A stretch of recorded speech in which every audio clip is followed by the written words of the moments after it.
नमस्कार मेरे कर्क राशि के मित्रों। पिछले कुछ समय से आपने ऐसा महसूस किया है कि आपके अंदर अजीब सी बेचैनी चल रही थी, अजीब सा गुस्सा आपको आ रहा था, अजीब सी अनबन सी आपको लग रही थी अपने रिश्तों में, अपने दाम्पत्य जीवन में, और साथ ही साथ हल्का हल्का सा गुस्सा आपके जीवन पर हर वक्त छाया रहता था। मेरे मित्रों, यदि आपने ये चीजें महसूस की है तो अब समझ लीजिए आपकी जिंदगी में एक अच्छे दौर की दस्तक सेनापति मंगल देने आ रहे हैं।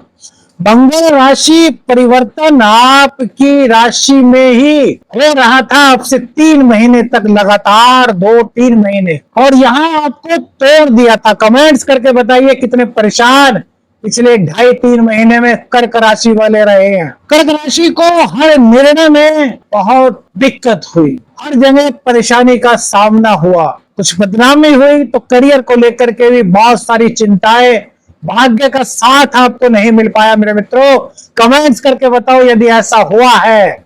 और अब थोड़े से प्रसन्न हो जाइए क्योंकि मंगल देव का गोचर आपकी राशि से सेकंड घर में, यानी कि आपके धन भाव पर, आपके कुटुंब भाव पर, आपके वाणी भाव पर, आपकी परंपराओं के भाव पर हो गया है। मंगल देव कौन है? मंगल देव ग्रहों के सेनापति है मेरे मित्रों। मंगल देव शुभ हो तो आदमी का आत्मविश्वास ऊंचा रहता है, वो परिश्रम से नहीं घबराता, पुरुषार्थ उसके अंदर कूट कूट करके भरा होता है। मंगल यदि बली है तो स्वास्थ्य बहुत अच्छा रहता है, रक्त विकार नहीं होते। और यदि मंगल कमजोर है मेरे मित्रों तो आदमी अंदर ही अंदर कमजोर सा रहता है, स्वास्थ्य में लगातार गिरावटें उसके आती रहती हैं, क्रोधी किस्म का हो जाता है। देखिए, जब कोई व्यक्ति कुछ प्रत्युत्तर नहीं कर पाएगा किसी का, देखेगा हमारे सामने हमारे शक्तिशाली व्यक्ति खड़ा है और हम कुछ नहीं कर पाएंगे तो उसे गुस्सा ही आएगा। कमजोर व्यक्ति और कर ही क्या सकता है। तो कमजोर मंगल, नीच मंगल व्यक्ति को बहुत कमजोर बना देता है मेरे मित्रों, निर्बलता उसके अंदर आ जाती है। मंगल देव आपकी कुंडली में बहुत ही कारक होते हैं मेरे मित्रों। आपके कर्म के स्वामी है मंगल देव, यानी कि करियर के स्वामी, आपके संतान के, प्रेम के, शिक्षा के स्वामी मंगल देव सेकंड हाउस में आ रहे हैं, जो कि बहुत ही गजब के हैं मेरे मित्रों। अब देखिए, कुछ चीजों पर सबसे पहले आपको बता दें कि सेकंड हाउस में जो मंगल देव गए हैं और शनि से जो षडाष्टक योग इनका बन रहा है मेरे मित्रों, इसमें राहु से समसप्तक योग मेरे मित्रों, ये बहुत खास बात है। देखिए, मंगल की मेरे मित्रों प्रथम दृष्टि आपके पंचम भाव पर पड़ने वाली है, सप्तम दृष्टि आपके अष्टम भाव पर पड़ेगी और अष्टम दृष्टि नवम भाव पर पड़ेगी। तो देखिए, प्रेम, संतान, शिक्षा के मामले में आपके जीवन में अब कुछ परिवर्तन आपको देखने वाला है मंगल की चतुर्थ दृष्टि के कारण। भाई, मंगल की सप्तम दृष्टि के कारण आपको जीवन में अचानक लाभ हो सकता है, वहीं अचानक खर्च की स्थिति भी बन सकती है मेरे मित्रों।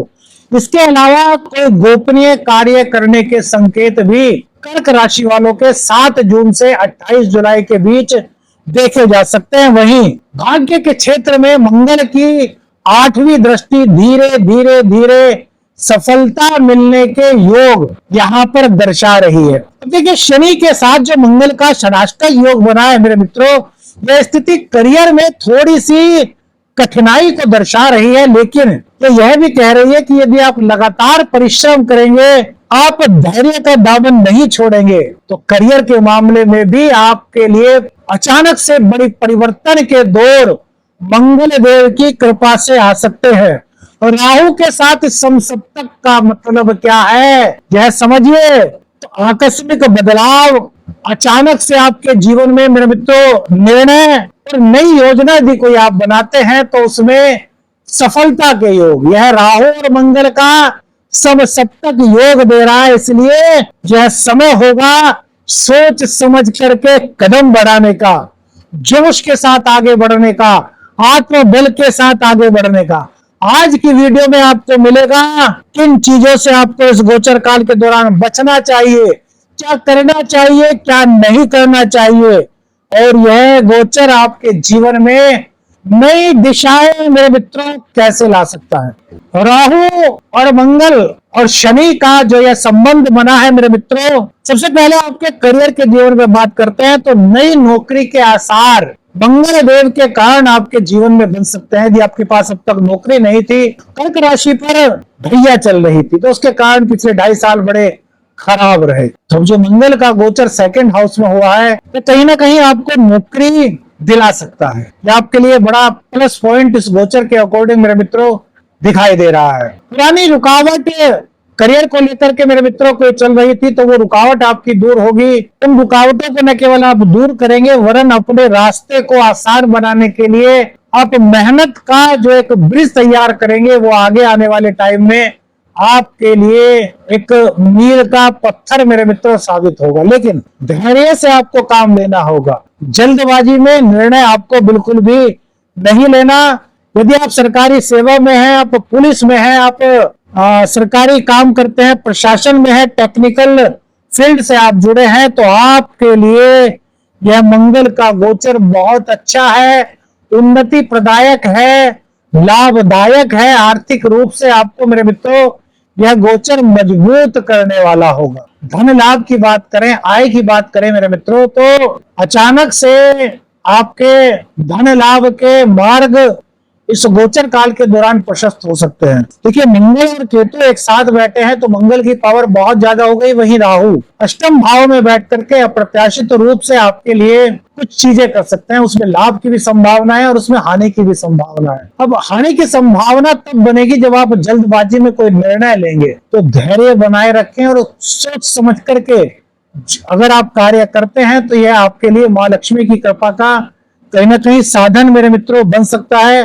परिवार से इस दौरान आपको आर्थिक सहयोग मेरे मित्रों प्राप्त हो सकता है। परिवार वाले जो आपकी बात अब तक नहीं मान रहे थे, फिर परिवार वालों को अब तक आप पर विश्वास नहीं था। कमेंट करके बताइए, कर्क राशि वाले कितने ऐसे लोग हैं जिन पिछले 2.5 सालों में उनके परिवार वालों ने उन पर विश्वास नहीं किया। कमेंट्स कीजिएगा मेरे मित्रों, क्योंकि ज्योतिष का बहुत गहरा प्रश्न है। यह प्रश्न आपसे शायद ही कहीं कोई और पूछे और ना ही आपको इस बारे में कोई जानकारी दे। तो अब यह गोचर काल आया है कि परिवार से आर्थिक लाभ की, आर्थिक सहयोग की आपको अपेक्षा थी, तो यह गोचर उस को पूर्ण करने में आपको मदद कर सकता है मेरे मित्रों। बिना प्लानिंग के निवेश करने से आपको बचना होगा। प्लान मतलब कि अगर आपको निवेश करना है तो अनुभवी लोगों की सहायता लेकर के ही, विचार विमर्श करके ही आपको कोई निवेश कार्य करना है, अन्यथा निवेश के कार्य को इस गोचर काल के दौरान आपको टालना चाहिए मेरे मित्रों। देखिए, अगर स्वास्थ्य की बात करें तो इस गोचर काल के दौरान आपको व्यायाम को अपने जीवन में अपनाना चाहिए। योग आपके लिए बहुत लाभकारी होगा। इस गोचर काल के दौरान मुंह, सिर, आंख, यहाँ पर कुछ चोट चपेट की आशंका है। मंगल देव और राहु का समसप्तक योग अष्टम और सेकंड हाउस का यह जो संबंध बना है, कि कहीं ना कहीं थोड़ा सा दुर्घटना के योग का संकेत देता है। तो दुर्घटना में सर पर, आंख पर चोट लगने की संभावना, मुंह पर चोट लगने की संभावना मेरे मित्र हो सकती है। तो यात्रा करते समय वाहन को बहुत धीरे आपको चलाना है, सावधानी पूर्वक वाहन को चलाना है। और दुपहिया वाहन पर चलते हैं तो हेलमेट वगैरह का प्रयोग कीजिए। और बीपी समस्या से यदि आप ग्रसित हैं तो अपनी जो आपकी दवाई वगैरह चल रही है उसका पूरा ध्यान रखिए, दवा को समय पर लेते रहिए, क्योंकि राहु और मंगल अंगारक दोष जो बनता है, इसका कहीं ना कहीं अगर कुछ लाभ है तो मेरे मित्रों फिर कहीं ना कहीं एक सिक्के के दूसरे पहलू होते हैं, तो फिर हानि की संभावना भी यहाँ पर बनती है। इसलिए दोनों को ही पक्षों को बताना बहुत जरूरी है मेरे मित्रों। देखिए, दाम्पत्य जीवन की बात करें मेरे मित्रों, तो इस गोचर काल के दौरान जो आपका जीवन साथी है उससे थोड़ा सा आपका मतभेद हो सकता है वाणी के कारण, है ना। वाणी थोड़ी सी इस गोचर काल के दौरान आपकी कड़वी हो सकती है, तो वाणी को अपनी मृदु बनाने की कोशिश कीजिए, शॉर्ट टेम्पर मत होइए। यदि आप इन दोनों चीजों को कर लेते हैं तो दाम्पत्य जीवन आपका प्रेम की खुशबू से महक सकता है। लेकिन यदि कमी करते हैं, शॉर्ट टेम्पर हो जाते हैं, गुस्सा करते हैं, तो दाम्पत्य जीवन में दिक्कतें इस गोचर काल के दौरान बढ़ सकते हैं। संवाद और धैर्य के साथ अपने रिश्ते को आपको संभाल करके चलना है।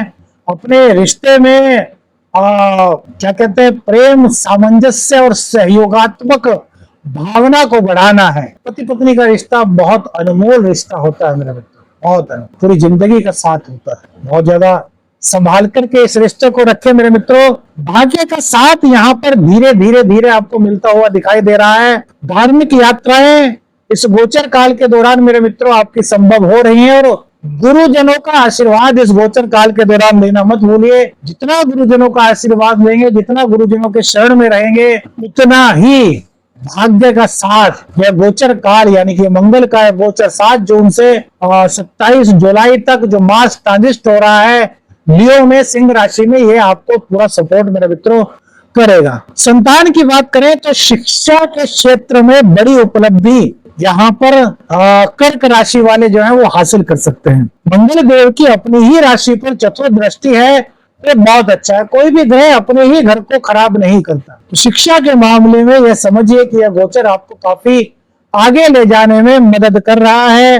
विद्यार्थियों के लिए, हमारे छात्रों के लिए यह समय अति उत्तम दिखाई देता है। संतान पक्ष से भी कोई विशेष शुभ समाचार कर्क राशि वालों को सुनने को मिल सकता है। प्रेम जीवन में नई ऊर्जा बढ़ेगी। नए प्रेम संबंधों की शुरुआत 7 जून से 27 जुलाई के बीच हो सकती है। प्रेम जीवन में आप पहले से हैं, कुछ गलत फहमियां चली आ रही हैं, कुछ विचारों का मतभेद आपके बीच में हो गया, कुछ विचार आपके मिल नहीं रहे थे, तो वो गलत फहमियां दूर होकर के प्रेमी प्रेमिका जो पहले से प्रेम में है एक दूसरे के निकट आएंगे। उनका प्रेम फिर से परवान चढ़ने के संकेत इस गोचर काल के दौरान मेरे मित्रों दिखाई देते हैं। पुराना कोई रोग था तो उसमें सुधार की संभावनाएं कर्क राशि वालों के लिए बनती है, लेकिन छुपे हुए शत्रु सक्रिय हो सकते हैं। बिगाड़ तो आपका कुछ नहीं पाएंगे, लेकिन परेशानी का सबब आपके लिए बन सकते हैं। तो ऐसे में आपको सावधान रहना होगा। कर्ज उतरने का समय है, तो आर्थिक लाभ के साथ साथ में यदि सबसे पहले आपका फर्ज जो है वो कर्ज को उतारना होना चाहिए। तो कर्ज को उतारेंगे तो मेरे मित्रों काफी अच्छा रहेगा, क्योंकि इससे आप खुद को बहुत रिलैक्स फील करेंगे। विदेश यात्रा के योग मेरे मित्रों इस गोचर काल के दौरान बने हुए हैं, और विशेषकर व्यापार या शिक्षा हेतु आपकी विदेश यात्रा संभव हो सकती है। करियर में असाधारण सफलता के संकेत इस गोचर काल के दौरान मिलते हैं यदि आप धैर्य से काम लें। अब देखिए, सबसे पहली चीज कि क्या करें क्या ना करें, दो चीजें बहुत जरूरी है इस गोचर काल के दौरान। तो क्या करें? देखिए, इस गोचर काल के दौरान आपको साहसिक निर्णय लेने से नहीं डरना चाहिए। मंगल का गोचर है, ये आपके साहस में वृद्धि करेगा। करियर में आपके ऊपर नई जिम्मेदारियां डाली जा सकती हैं, तो उनको लेने से मत घबराइए। ये आपके प्रमोशन का सबब बन सकते हैं मेरे मित्रों, ये आपको ऊंचाइयों पर ले जा सकते हैं। यह वक्त है, अगर आपको कोई कहता है कि आप कोई नई टेक्निकल चीजें सीखें, आप कोई नए कौशल सीखें, नई स्किल्स पर काम करें, तो ये बहुत अच्छा समय है। उसकी बातों को अन्यथा मत लीजिए। नई स्किल्स अपने अंदर उत्पन्न कीजिए। धन प्रवाह को सक्रिय रखें, यानी कि कोई भी निवेश, बड़ा निवेश बिल्कुल करने से बचिए। आपको कोई भी बड़ा निवेश करने से इस गोचर काल के दौरान बचना चाहिए। गुस्से और तनाव को नियंत्रित करने के लिए रोजाना योग का सहारा इस गोचर काल के दौरान ले। परिवार के साथ तालमेल बनाएं। मंगल देव 2nd हाउस में है, तो कुटुंबी जनों से दूरी, वाणी में कड़वाहट, खान पान में अनियमितता हो सकती है, तो अपने संबंधों को सुधारने का प्रयास इस गोचर काल के दौरान करना चाहिए। धर्म को, अध्यात्म को थोड़ा समय दें, इससे शनि का षडाष्टक योग जो है वो मेरे मित्रों संतुलन होगा। कोई कानूनी कार्य आपका लंबित है तो उसमें अपनी सक्रियता दिखाएं, जल्द से जल्द प्रयास करें कि वो निबट जाए। अब क्या चीजें आपको नहीं करनी चाहिए? जल्दबाजी में कोई भी निर्णय मत लें। गुस्से में कोई भी कदम मेरे मित्रों आपको नहीं उठाना। परिवारजनों के साथ या जीवन साथी के साथ तर्क वितर्क में बिल्कुल भी नहीं पड़ना। छोटी मोटी भी कोई बीमारी होती है, कोई रोग होता है, तो उसको नजरअंदाज नहीं करना मेरे मित्रों। डॉक्टर से सलाह लेनी है। छोटी बीमारी एकदम से बड़ी बन सकती है, क्योंकि राहु और मंगल का समसप्तक योग है, और राहु अपना प्रभाव दिखाएगा। तो शॉर्टकट से धन कमाने के जो रास्ते होते हैं उनमें बिल्कुल मत जाए मेरे मित्रों। अपने धन को कमा लें, अपने धन को संभालिए, मेहनत को अपना सबसे बड़ा पावर बनाएं, मेहनत करें। यही आपके मां लक्ष्मी के रास्ते खोल सकती है। और मंगल देव की कृपा पाने के लिए हर मंगलवार में, शनिवार में 5 मिनट, 10 मिनट, 15 मिनट, जितना टाइम है, हनुमान जी के मंदिर में जाइए, दीपक प्रज्वलित करिए और सीताराम सीताराम का पाठ करिए। इससे आपको आध्यात्मिक और मानसिक शक्ति मिलेगी और इससे आपका मंगल का गोचर भी आपके लिए शुभत्व की वृद्धि करेगा। आदेश आदेश, अलख निरंजन, हर हर।